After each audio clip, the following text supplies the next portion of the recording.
Imada. Lumuwas habang nagdarasal, lumaabutan sa lugar ang sabi kanyang pinagtatrabahuan. Nakita ko larawan niya na nakadikit sa pintuan. Iba man ang kulay ng buhok, di ko malilimutan ang kanyang mata.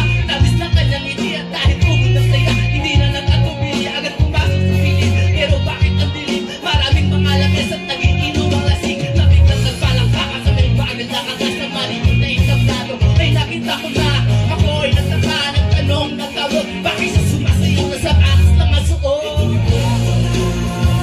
Ang babae sa gabi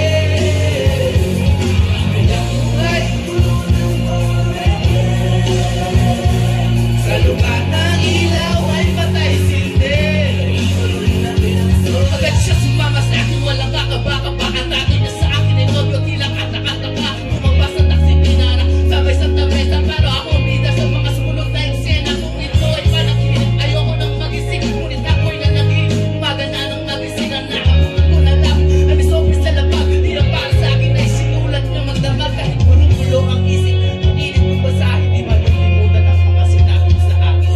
Mahal ko Ernesto, alam ko tulog mo'y malalim. Di na ako nagpaalam, di na kita ginising. Salamat nga pala sa pagkasulong mong palapit. At sa pinakamasayang gabi ng aking buhay nang iniwan ko ang barin natin ng panganak ko. Isang tunay na pag-ibig ang matatagpuan ko. Hinanap ko saan-saan. At kung anay kang ikaw, di ko inakala na ito ang kahantuan ko. Ibig na ako sa libid, pagtulak sa pag-ibig sa pag-ibig sa pag-ibig sa pagkalis.